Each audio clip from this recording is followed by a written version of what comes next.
जय श्री श्याम। आज हम सुनेंगे भगवान सत्यनारायण की कथा का चौथा अध्याय। सूत जी बोले, वैश्य ने मंगलाचार करके यात्रा आरंभ की और अपने नगर को चल दिया। थोड़ी दूर निकलने पर दंडी वेशधारी श्री सत्यनारायण ने उससे पूछा, हे साधु, तेरी नाव में क्या है? अभिमानी वणिक हंसता हुआ बोला, हे दंडी, आप क्यों पूछते हो? क्या धन लेने की इच्छा है? मेरी नाव में तो बेल और पत्ते भरे हैं। वैश्य का कठोर वचन सुनकर श्री भगवान ने कहा, तुम्हारा वचन सत्य हो। दंडी ऐसा कहकर वहां से दूर चले गए। कुछ दूर जाकर समुद्र के किनारे बैठ गए।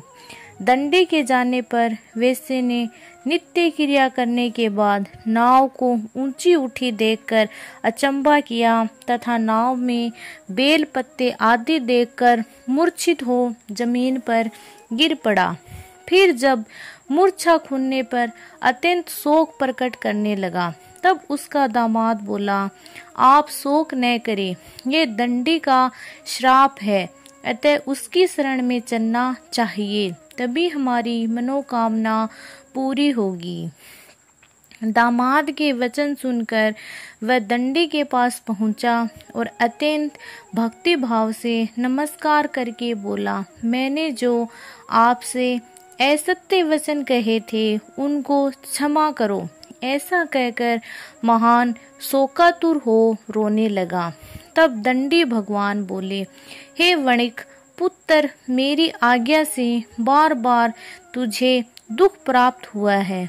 तू मेरी पूजा से विमुख हुआ है। साधु बोला, हे भगवान, आपकी माया से ब्रह्मा आदि देवता भी आपके रूप को नहीं जानते, तब मैं अज्ञानी कैसे जान सकता हूँ? आप प्रसन्न होइए, मैं सामर्थ्य के अनुसार आपकी पूजा करूँगा।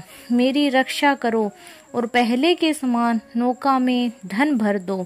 उससे के भक्ति युक्त वचन सुनकर भगवान प्रसन्न हुए और उसकी इच्छा के अनुसार वर देकर अंतर्ध्यान हो गए।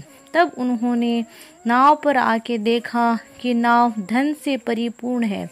फिर वह श्री सत्यनारायण भगवान का पूजन कर साथियों सहित अपने नगर को चला। जब अपने नगर के निकट पहुंचा, तब दूत को घर भेजा।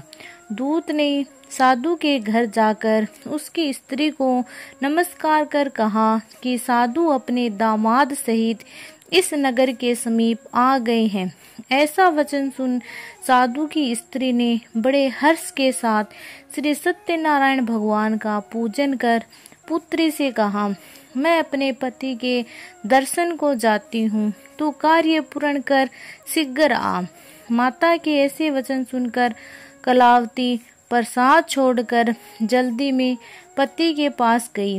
प्रसाद की अवज्ञा के कारण श्री सत्यनारायण भगवान ने रुष्ट हुए। उसके पति को नाव सहित पानी में डुबो दिया। कलावती अपने पति को नाव देखकर रोती हुई जमीन पर गिर गई। इस तरह नौका को डूबा हुआ तथा कन्या को रोता हुआ देख साधु दुखी होकर बोला, हे प्रभु, मुझसे या मेरे परिवार से जो भी भूल हुई हो उसे क्षमा करो। उसके दीन वचन सुनकर श्री सत्यनारायण भगवान प्रसन्न हो गए और आकाशवाणी हुई, हे साधु, तेरी कन्या मेरे प्रसाद को छोड़कर आई है, इसलिए उसका पति अदृश्य हुआ है। यदि वह घर जाकर प्रसाद खाकर लौटे तो उसका पति अवश्य मिलेगा। ऐसी आकाशवाणी सुनकर कलावती ने घर पहुंचकर प्रसाद खाया। फिर आकर पति के दर्शन किए। तत्पश्चात साधु ने बंधु बांधवों सहित श्री सत्यनारायण भगवान का विधि पूर्वक पूजन किया। श्री लोक का सुख भोग कर अंत में स्वर्ग लोक आ गए। बोलो श्री सत्यनारायण भगवान की जय।